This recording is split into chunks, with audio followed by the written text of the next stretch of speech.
About 10 days ago, I did a video where I asked the question in the title if the new My Little Pony IDW series based on Generation 5, which is, of course, Make Your Mark and Tell Your Tale, as well as the movie, if it was giving us a hint of what was to come in the Make Your Mark series coming to Netflix in September. And I still stand by what I said in that video because I think it is giving us a hint. It is giving us an idea, of what's going on. But is there going to be, a true connection between the two? I mean, we know that Tell Your Tale apparently is set up to kind of bridge a gap between, the movie, the Make Your Mark special, and potentially, if not eventually, the series of the same name in September. Which is why, as I'm going to talk about in an upcoming video that you will see premiere within the next week or so, where I kind of talk about having to basically pay attention to Tell Your Tale more than I think anybody would have thought of in the first place. But with that said, though,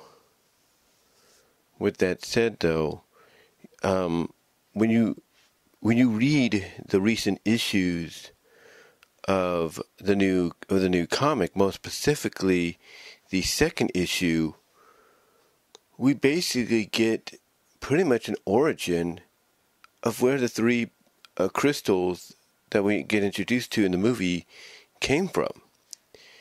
I mean, we all speculated, from Sawtooth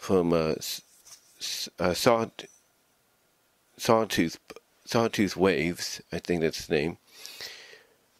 From Sawtooth Waves to Windstriker Pony and many others, we all speculated that Twilight had something to do with creating these crystals.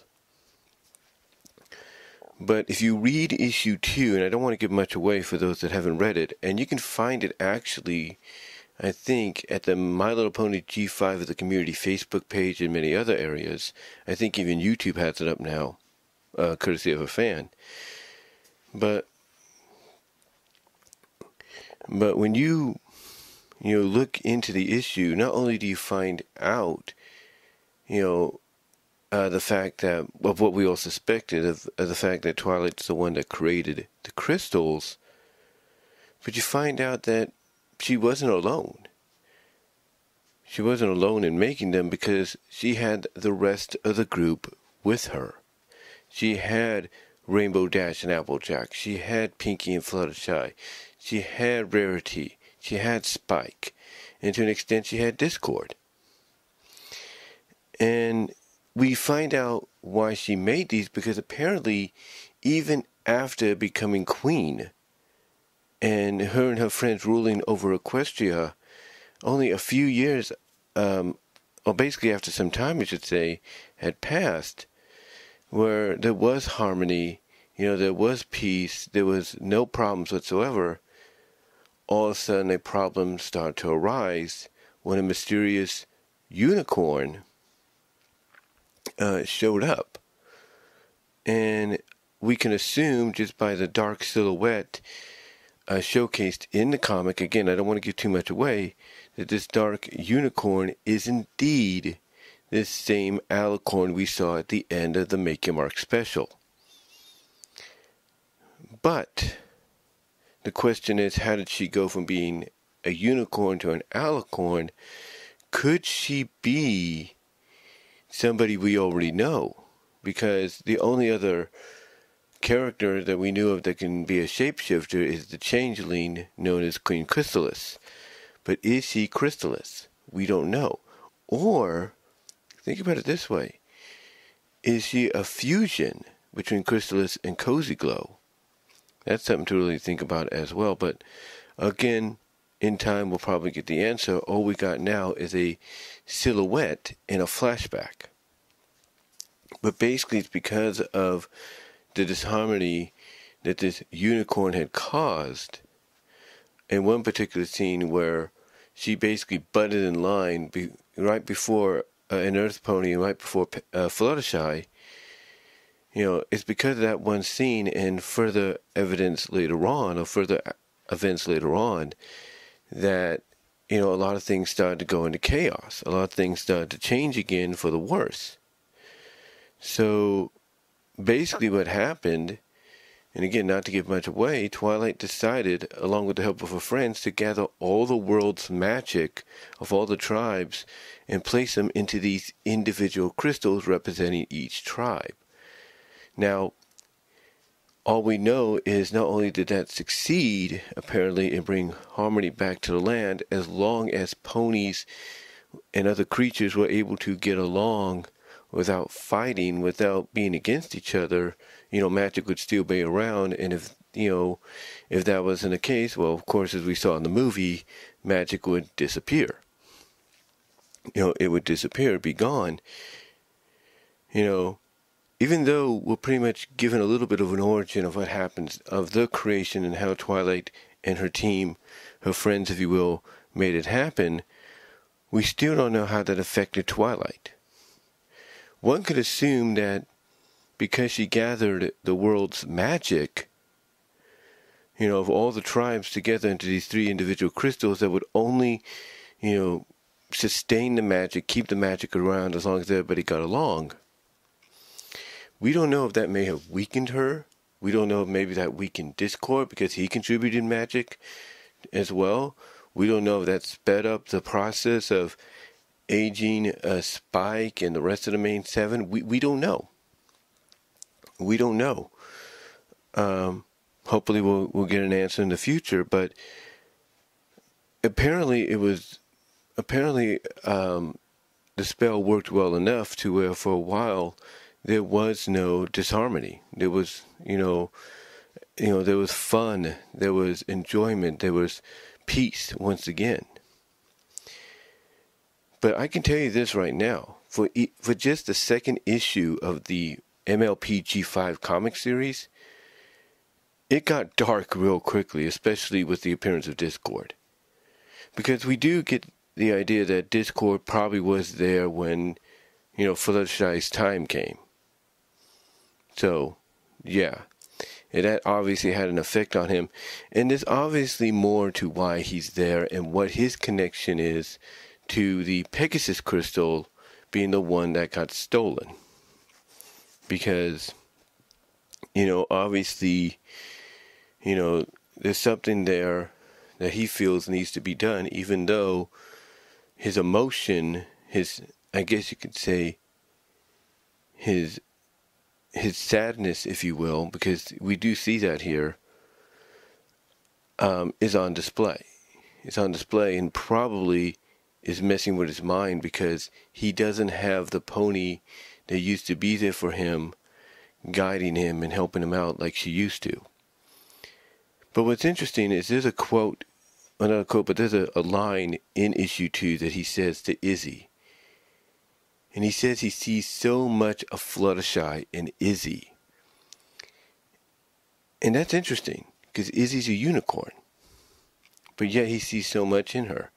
A lot of people compare her to Rarity and Pinky more so than anything.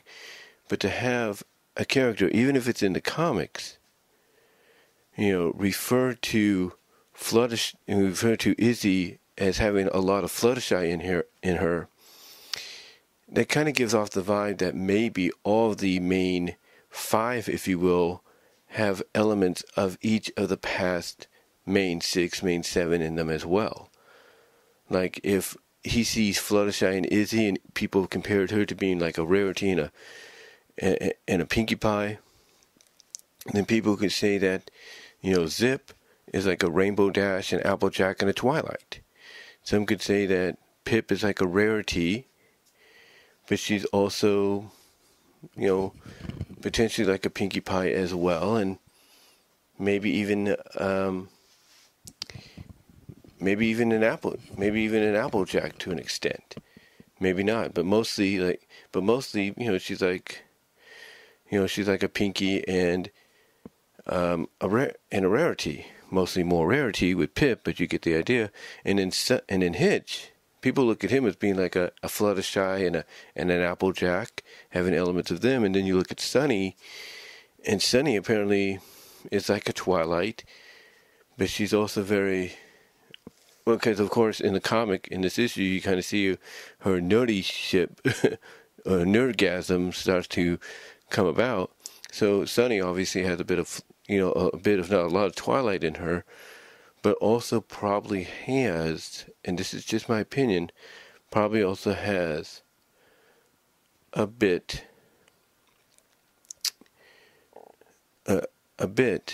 of Fluttershy in her, which is why she's able to stand up to Discord and everything as well. So I think what we're getting, what the sense we're getting here, with just the second issue, is all the main characters, the main 5 of Generation 5, have, one, or not one, but have 2, if not 3 different mixes of all the main 7. That's what they have. I mean, heck, going back to Sunny, you could say she has a bit of Twilight, and maybe not just Fluttershy, but she also has a bit of Starlight. So there you go. She's got, Twilight, Starlight, and Fluttershy in her. That's kind of cool when you get down to it. But the point that I'm getting at, though, we're kind of getting an idea that each of the main 5 have a bit of the main 7, main 8 in them. If that's not a mixture of 2 personalities in them or not. So at least, so here we're getting that idea. We're kind of getting that vibe with what Discord said to Izzy. We are. And I kind of appreciate that. But the question obviously is, will this be followed up on in the Netflix series? As I asked and talked about in the previous video, is this comic giving us a glimpse of what we're going to see in the Netflix series in September? Because I can tell you this, if this is giving us an idea, a sneak peek, a glimpse of what's to come, I can tell you honestly, I will be watching this series. I will be watching it. Heck, I already want to go out and get the comic just based on this. Just based on this. But again, it's a wait and see situation. It's a wait and see situation. But honestly, I think we are definitely, to follow up on the last video, I think we are definitely getting an idea of what we're going to get in the Netflix series. I really do. Because, it seems everything is seamlessly following, after the movie and after the special. Now, I know some people would say the comic is just going to be like the previous comics and it's going to be its own thing. That might be true. But I don't know. I mean, here's the thing. We know that sometimes stories in comics do get adapted, even if it's just 1 or 2 stories. So I would not be surprised. If at least this portion of, of Generation 5, as far as the comics go, I would not be surprised if it does get adapted into at least the first few episodes of the Netflix series. I would not. Because that way you're establishing, the fact that, okay, characters like Discord are still around, but you're also establishing the origin of how the crystals came to be, especially for those that may not read the comics. You're establishing how the crystals came to be, what their purpose is. And at the same time, you also establish more so this new villain that we're going to be seeing. Because we see the villain show up in the comics, at least in flashbacks. So to me, I still stand by the fact that this IDW comic, coming out at the time it is giving us an idea of what we're going to get in the series. In the Netflix series. I really think it is.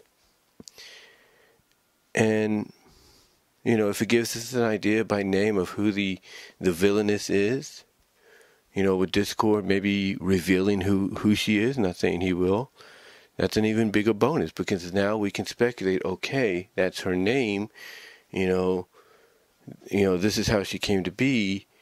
Now we could try to figure out, okay, who is she? Maybe hopefully we'll get like a better idea. But again, we'll have to wait and see what they do. And that's all you can do. That's all you can do here. But what do you guys think? Do you think, once again, that this is giving us an idea of what's to come? Or do you think the comics are going to be, just like the previous comics, their own separate entity? What are your thoughts? Let me know down below in the comments, as well as in the live chat during the premiere. Like the video. Super thanks will be enabled after the premiere. And until next time, guys, I will talk to you all later. But let me know what your thoughts are. Give me your thoughts below. And like I said, during the live chat.